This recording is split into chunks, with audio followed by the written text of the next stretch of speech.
vida temos pra viver aqui? Como empregá-la,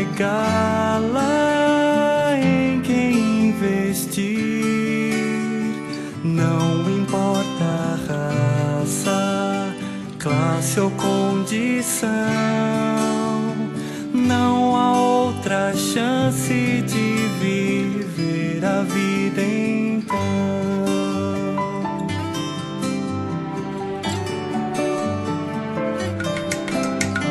Muitas as carreiras para perseguir, alcançar vitórias, metas atingir, tanta energia para despender, e que recompensa nesta vida receber. Graças a Deus. Bem-vindo ao programa Vida para Todos, que tem uma realização da igreja que está em Penápolis. É uma satisfação, mais uma vez, poder participar com vocês, que agora de manhã deve estar tomando seu cafezinho, ou à noite, né? Você que está chegando, retornando do trabalho, você que está saindo para o trabalho, pode partilhar conosco esse momento descontraído, onde nós podemos ter aqui uma porção da Bíblia, né, compartilhar com vocês. Se você está chegando, você pode orar ao Senhor para que o Senhor dê uma boa noite de descanso para você. Se você está saindo para o trabalho ainda, de manhã, você pode orar também para o Senhor abençoar a sua família, abençoar todos vocês. Esse é um programa, vocês que já têm nos acompanhado nos programas anteriores, nós gostaríamos de falar para você. Você já está olhando aí o logo Bucafé, né?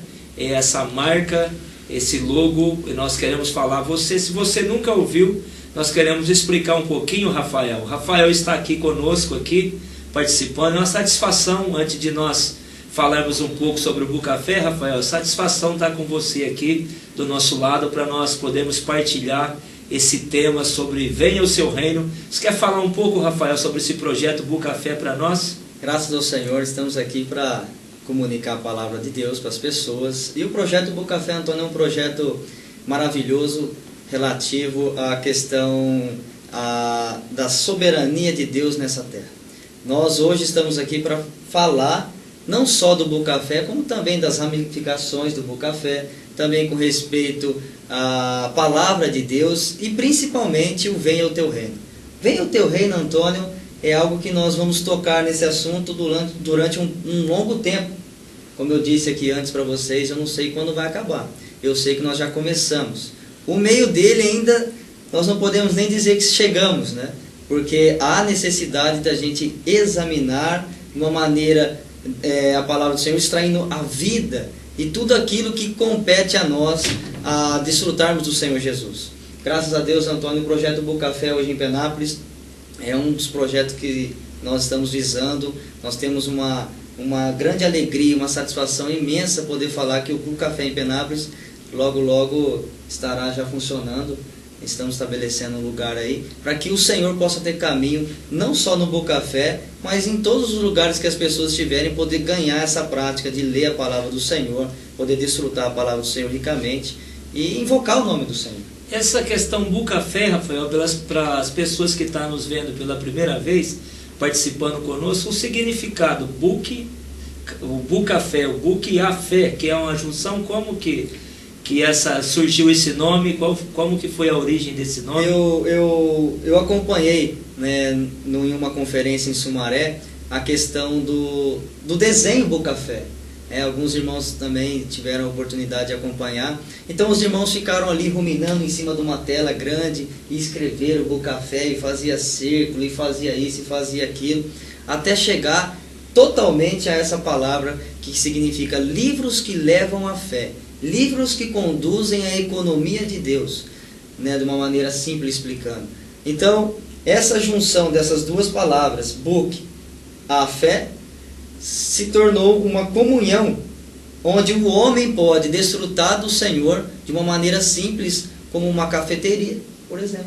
Porque o conceito humano hoje, Antônio, é que o ser humano, para adorar a Deus, ele precisa ir em tal lugar escrito igreja. Essa é a questão. Mas nós sabemos que a igreja somos nós.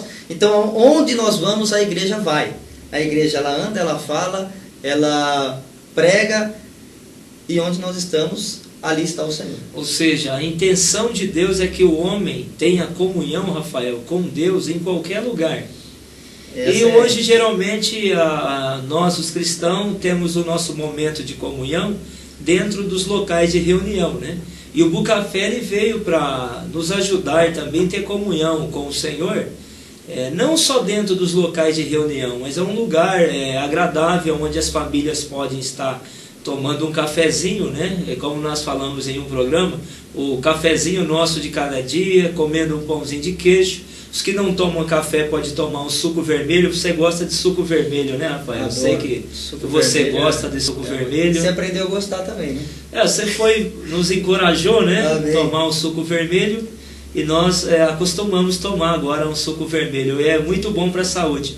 Não só o suco e o café, Rafael, mas dentro do Bucafé também tem a palavra impressa. E nós queremos até mostrar alguns títulos de livro. Nós falamos em um programa anterior que nós temos em torno de 700 títulos de livros que abordam mensagem para os casais, mensagem para os jovens, mensagens para os pais, mensagens sobre a vida de Cristo, sobre a existência, o significado da vida humana, como conduzir os jovens. Vou até apresentar um aqui, Rafael, para aqueles que estão nos assistindo. Este livro aqui, livrete, é Como Conduzir os Jovens. Olha só que interessante, né? Os jovens, ele tem uma certa fase da vida do jovem que não é muito fácil lidar com os jovens, né? De acordo, mas a Bíblia mostra os princípios de como conduzir os jovens. Você sabia que a Bíblia, ela separa só criança, jovem e adulto? Ela não tem o período de adolescência. Vou mostrar um outro aqui também. Vou mostrar um aqui, o mistério da vida humana. Olha só que interessante. Nós apresentamos em outro programa o significado da vida humana.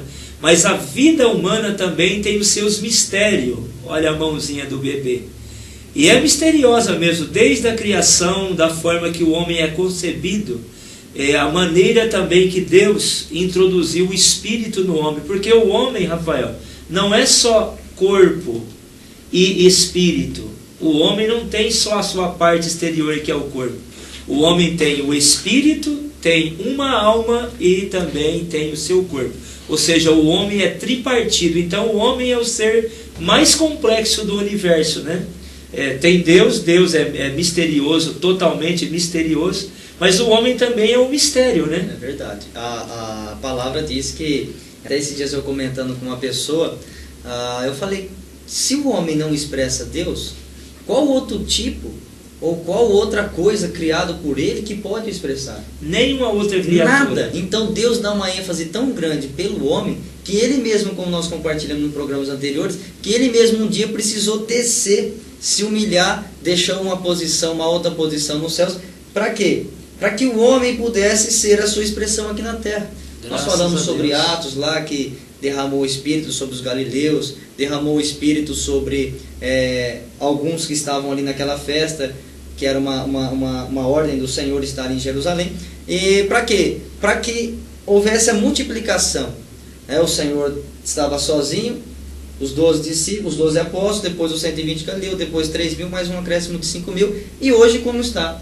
Eu até conversando com um médico esses dias, um médico cristão, e ele me disse que um dia ele visitou a Coreia do Sul, e lá existe 24 milhões de pessoas, 17 milhões são cristãos. Muito bom. Olha que multiplicação. O avanço do Evangelho. O avanço do Evangelho numa cidade, num país daquele, podendo ter assim uma comunhão muito grande, porque onde é que você vai, você acha cristão.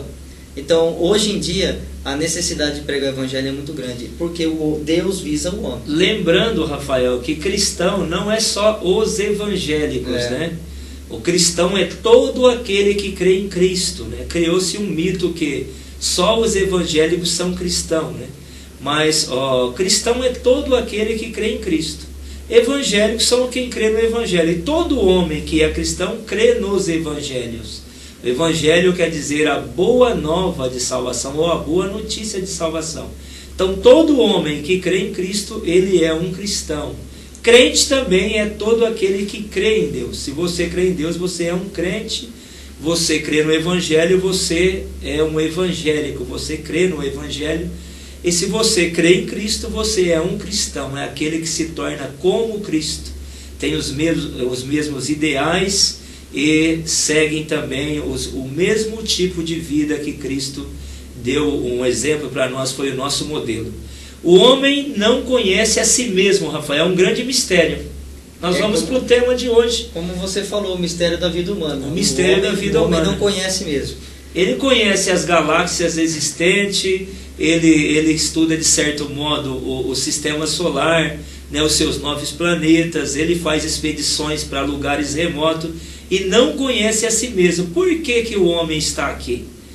Por que que Deus criou o homem? O tema de hoje nós vamos complementar o que nós falamos no programa anterior. Nós vimos no programa anterior, quero que você participar, também interagir com vocês e levar vocês a par desse tema do programa anterior, que venha o teu reino.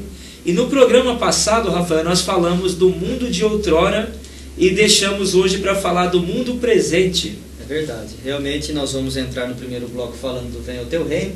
E logo mais no segundo bloco nós temos um convidado, e é o irmão aqui de Penápolis, o Daniel Moraes, e ele vai estar junto conosco para falar um pouco mais sobre esses 3 mundos. Você percebeu que no programa anterior o nosso irmão Renan Miranda de São Paulo comentou e deu uma grandes sugestões para nós, mas nós nem conseguimos falar praticamente porque é muito pouco tempo para um tema muito elevado, muito significativo. Então, nós vamos estar sempre chamando alguns convidados para poder acrescentar cada dia mais esse mundo de outrora. E hoje, Antônio, venha o teu reino. Nós estamos sempre falando e vamos continuar falando em Mateus capítulo 6, versículo 9 e 10, que é a oração que o Senhor nos ensinou, a oração que Ele realmente falou ao Pai, e nós também temos que falar. A questão precisamos entender o significado dessa oração. Essa oração, ela mostra os 3 anelos principais de Deus. Mateus 6, do 9 até o 10, mostra os 3 anelos principais de Deus. Santificar o nome do Pai, que é dar evidência, dar honra ao nome do Pai. Venha o teu reino, trazer o reino de Deus, o segundo anelo. E o terceiro faça-se a tua vontade, assim na terra como no céu. Lá no céu está tudo certo, Rafael. Graças a Deus não existe problema no céu. Ali o Senhor tem total domínio. Agora a questão como nós referimos no programa anterior, a situação no mundo atual, no mundo presente, nós já sabemos que não é totalmente o reino do Senhor aqui. Isso afirma, Rafael, que o mundo presente ele não está totalmente governado por Deus? Porque Deus não tem seu governo total na terra hoje? Com certeza não. Nós podemos notar que através da oração, a vontade do Senhor já é feita lá nos céus. Se nos céus tivesse a situação igual aqui da terra, misericórdia. Então o Senhor hoje, por que Ele enviou o seu próprio Filho? Por que Ele mesmo uma hora precisou se corporificar na pessoa de Jesus Cristo para poder realmente trazer um reino? Ele mostrou qual é o reino, através da pessoa de Jesus. Então agora, o que nós temos que fazer? É praticar aquilo que o Senhor tem nos falado, para que o reino dele possa ser estabelecido nessa terra. Não tem como eu falar 100% de certeza que o reino dele é feito aqui, porque a Bíblia diz que ainda não é. Se a Bíblia diz que não é, como é que eu, Rafael, vou falar que é? Porque eu estou em Penápolis, nós estamos aqui falando do Senhor. Então realmente, o reino do Senhor, ele exige ordem, exige paz, exige amor, exige compaixão, misericórdia. E hoje, Antônio, nós não vemos isso. Não é o que é exibido nas televisões, na verdade as notícias, né? É verdade. Os jornais, hoje nós podemos ver que, Rafael, dentro das notícias, hoje você vê problemas com violência, né? Criminalidade. Tudo isso mostra que, por um lado, existem lugares na terra e famílias, muitas famílias na terra que fazem a vontade de Deus. Só que a vontade de Deus ainda não está sendo feita de modo pleno na terra. Então hoje nós vamos comentar um pouco sobre o mundo atual. No programa anterior, nós já falamos aqui, nós vimos a questão da rebelião do mundo de outrora. Porque o mundo presente, com os seus mais de 200 países, ele ainda não, nem todo mundo que vive hoje é existente na face da terra, eles praticam a vontade de Deus. Porque teve um problema no mundo anterior, onde o governo do mundo anterior, Lúcifer, ele desejou tomar o lugar de Deus. Era um anjo, foi criado para auxiliar Deus em seu governo. E pelo fato dele ter desejado, Rafael, ser igual a Deus, a ponto de querer sentar na cadeira de Deus, no trono de Deus, e governar, receber adoração, Deus teve que julgá-lo. E esse querubim foi lançado do terceiro céu para a terra, né? Quem lê a Bíblia vai localizar esses trechos em Isaías 14, Ezequiel 28. Esses trechos da Bíblia mostram para nós com detalhe mais amplo que por causa desse problema, parte da Terra, o nosso sistema solar foi julgado. Não só o sistema solar, mas parte do universo, uma determinada região do universo, foi julgada porque esse querubim foi lançado fora do céu. E o máximo que ele fez no seu governo, na sua administração, com a região que ele ficou tomando conta, de certo modo, foi transformar ela num caos. Senhor Jesus. O que você pode compartilhar para nós? Você falando sobre isso daí, eu já lembrei de um assunto também, de uma consequência, né? Quando o Antônio falou do julgamento, a Terra sofreu uma consequência. O universo sofreu uma consequência por causa de um julgamento. Quando esse anjo, que era Lúcifer, se tornou o adversário de Deus e colocou ali por meio da serpente, ele conseguiu conduzir o homem ao pecado, a terra novamente surgiu uma consequência. Você via lá que o leão andava com os outros animais e não tinha problema nenhum. Mas a partir do momento que o homem foi expulso do jardim do Éden, o homem já teve que começar a fazer instrumento de guerra, de autodefesa. O homem perdeu a presença de Deus. Perdeu a presença de Deus. Perdeu a segurança.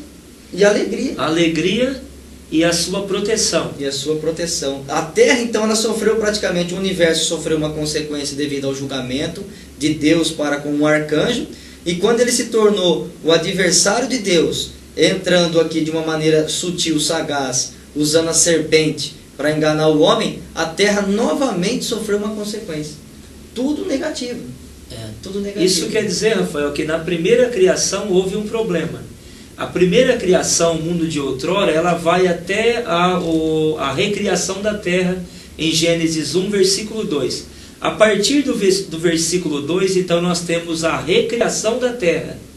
Ali começa o mundo atual, tem início ao mundo presente, o mundo atual, que data-se da existência humana. Então Deus fez o homem e agora Deus começa um novo período. Tem até um título aqui sobre o Vencer o Reino, mostrando que desde o início da criação do homem, Deus busca um grupo de cooperadores para que juntamente com ele, Rafael, possa trazer seu reino para a terra. Tem um versículo em Lucas mostrando que Deus quer estabelecer o reino dele e depois voltar, né? Voltar para ter posse desse reino. Isso ocorreu em Gênesis, a partir do capítulo 1, capítulo 2, mostra a intenção de Deus em estabelecer o mundo presente. Novamente, Deus queria tomar o seu reino novamente para si. E ele está lutando com um homem, praticamente, há 6.000 anos. 6.000 anos. Agora, lutando com o homem, falando para o homem, não faça assim, anda assim, não precisa fazer isso, né? Se arrepende, invoca, ora, e o homem luta. E o homem luta porque aquela natureza maligna que estava lá no Jardim do Éden, da qual ela conseguiu enganar o homem e a mulher, não foi a questão de comer o fruto. A questão é quando ele desobedeceu a Deus, entrou dentro do homem algo que não provinha de Deus. Então aquilo agora está no homem há 6.000 anos. Então não é uma questão só de comer um fruto. Alguns falam que é a maçã, né? Outros falam que não importa a fruta, né? Pode ser até um pé de coco, não pode tem ser problema. até um coco. Não é, a questão ali não é o fruto em si, mas foi que o homem violou a determinação de Deus, Rafael. E permitiu o quê? Permitiu que Satanás tomasse posse do reino. Porque agora, Adão e Eva criado para expressar o Senhor. Agora, Adão e Eva expressando o próprio inimigo de Deus. Ah, mas como isso? É porque eles se afastaram da presença de Deus. Desobedeceram. O pecado entrou dentro do homem. E agora, eles começaram a ter o quê? Uma vida própria, independente de Deus. O homem não quer depender mais de O Deus. homem não deve, se ele quiser, ele arruma um trabalho, não deu certo, ele arruma 2. Não deu certo, ele faz bico. Para quê? Para não depender somente do Senhor. Ele começa a criar coisas, começa a buscar coisas, começa a fazer coisas para substituir aquilo da qual ele foi criado. Ele começa a substituir, ele fala, eu não preciso porque eu posso fazer. Porque ele tem dentro dele o orgulho, ele tem dentro dele a autoestima, a satisfação dele, ele acha que ele pode, porque ele fala 2, 3 idiomas, porque ele é rico, porque ele é um médico, porque ele é isso, porque ele é aquilo, ele acha que ele pode tudo, mas Deus pede para ele só trazer o reino. Importante, né? Olhando para o livro de Mateus, que apresenta a questão do reino de Deus, de trazer o reino de Deus para a terra, do capítulo 5 até o capítulo 7 mostra o padrão do povo do reino, como o homem deve viver e andar para que Deus tenha o seu reino na terra. Inclusive em Mateus 9 tem uma frase que diz, venha o teu reino. Isso mostra que Deus quer estabelecer o seu governo nessa terra, é a sua administração. A terra, ela é de Deus, mas o homem que vive hoje na terra, a maneira que os seres humanos vivem hoje, nem sempre nós vivemos de acordo com a vontade de Deus, com o jeito de Deus, a determinação de Deus. Então no capítulo 5 de Mateus, que é o livro que trata especificamente do governo de Deus nessa terra, mostra que tem um versículo lá, Rafael, que diz que isso aí é conhecido como o Sermão da Montanha. E o primeiro item dentro desse sermão, na verdade, que não é um sermão, mas ali mostra como deveria ser o nosso viver. Tem um item muito importante que diz, bem-aventurados os pobres de espírito, ou os vazios de espírito. Amém. Porque Deus quer que o homem dependa inteiramente dele. Amém. Hoje no mundo atual, você ser bom, você ser forte, você ter habilidade, é você não ter dependência. Quando você não depende de ninguém, geralmente as pessoas falam, esse cara é bom mesmo, esse é o cara. Porque ele não depende de ninguém. Nossa. Dentro do reino de Deus, Rafael, é totalmente ao contrário. Totalmente. Deus quer que o homem dependa dele. Então, não depender de Deus é ser fraco. Precisamos guardar isso aí, é importante. Quando nós não dependemos de Deus, nós não somos fortes, nós somos fracos. Quando nós reconhecemos a nossa fragilidade e que nós precisamos depender de Deus e nos voltamos a Deus, estando vazio no nosso interior, aí nós somos fortes. Deus, na verdade, criou o homem para que o homem possa depender dele. Amém. É como o peixe e a água. Não tem você tirar o peixe da água, como que o peixe vai viver? E outra coisa, mesmo que o homem dependesse somente do Senhor, a questão é que quando Deus perde a presença do homem, Deus se sente, como é que eu posso? A tristeza ela é muito grande, porque Ele criou algo. Eu criei, vamos supor que eu criei essa xícara aqui para fazer a minha vontade. Se ela não traz a minha vontade, não faz a minha vontade, poxa, para que eu vou precisar da xícara então? Então eu criei, Deus, em ponto de vista do Senhor, Ele fala, eu criei o homem para que o homem faça a minha vontade. Só que se o homem não faz a vontade, Deus sente com isso. Porque Ele passou por um processo muito severo, muito rigoroso. Para quê? Para que Ele pudesse aproximar o homem de Deus. O Filho fez isso. O Filho fala lá em Efésios que Ele aproximou, Ele trouxe o homem para mais perto de Deus. E quando Deus não tem o contato com o homem, o próprio Deus sente isso daí. Porque Ele ama. Quando você ama uma pessoa e ela não está próxima de você, Antônio, você se sente realmente, não vazio, mas o teu espírito se entristece. Porque você automaticamente necessita daquela pessoa, ou Deus necessita do homem para estar próximo. para que o homem possa ter comunhão, possa fazer a vontade de Deus. E assim faz com que o Deus se alegra no homem e o homem se alegra em Deus. E o conceito do ser humano em si, Rafael, você tocou até num ponto sobre Deus ter a presença do homem e o homem ter a presença de Deus. Geralmente nós pensamos, o nosso conceito é que o homem foi criado para trabalhar para Deus, né? E Deus não criou o homem para trabalhar para Ele. Deus criou o homem para que ele tivesse a companhia desse ser. Deus queria ter a presença desse homem. Em Gênesis capítulo 2, mostra que depois que Deus terminou a sua criação, quando estava preparado o palco, o lugar, como o homem fosse o bebê, né? Você vê quando o pai de família, né, o casal, ele tem, a mulher está em gestação, geralmente eles preparam o quarto, preparam o bercinho, preparam toda a casa para receber o bebezinho, né? Ou é um hominho, ou a menina, tal. Então fica aquele entusiasmo. Eles não estão, o filho, a presença, o desejo de ter o filho, não é para que o filho trabalhe para o pai, né? Não é para trabalhar para ele ter filho, eles querem a companhia, eles querem o cumprimento de alguém. Deus, ao criar o homem, não queria que o homem trabalhasse para Deus, mas era para que Deus tivesse a presença desse homem que ele criou, a sua própria imagem e semelhança. Só que o homem caiu e deixou de depender de Deus. O homem passou a viver por si mesmo e substituiu Deus por outras coisas que não é Deus. E por meio do homem ter se envolvido em tantas coisas, Deus se sentiu solitário. Deus ainda quer o seu reino. Deus quer. O reino de Deus é um reino onde tem pessoas. As pessoas são o tesouro mais precioso de Deus. É onde ele pode viver em comunhão com esse homem. Pelo fato do homem cair, surgiu os reinos do mundo. Os reinos do mundo hoje ele visa a preocupação de si mesmo. Só que, graças a Deus, que por meio de Cristo ele veio introduzir o homem de volta a essa comunhão. Deus quer a presença desse homem, né, Rafael? Com certeza, tudo isso que nós estamos falando aqui nos ajuda e nos encoraja a poder estar sempre na presença do Senhor. Você disse com respeito a Deus ter a presença do homem.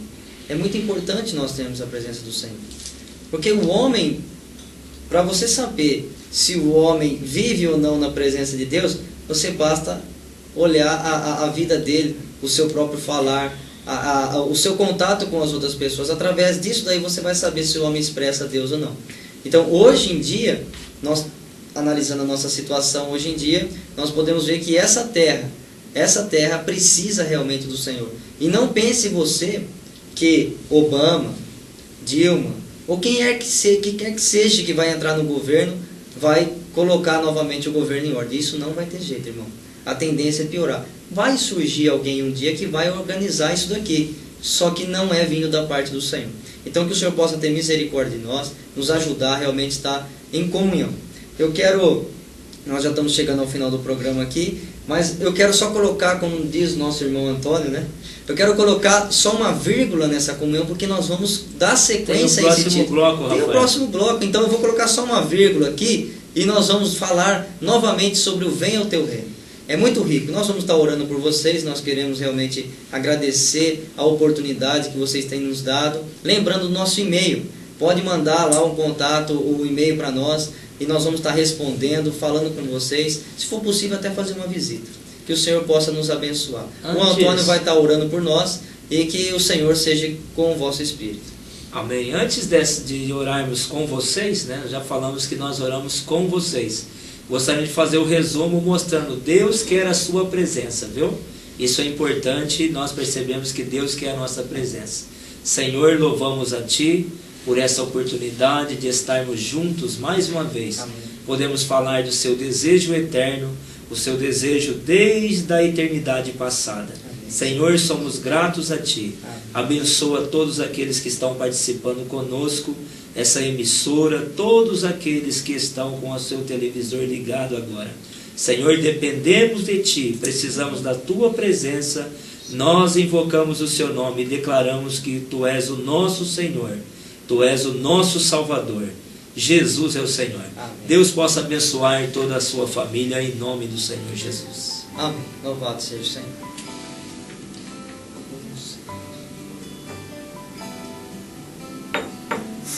uma vida temos pra viver aqui. Como empregá-la, em quem investir? Não importa a raça, classe ou condição, não há outra chance de viver a vida então.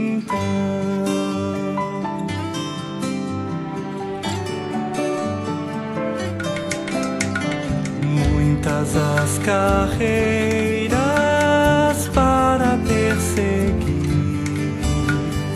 alcançar vitórias, metas atingir.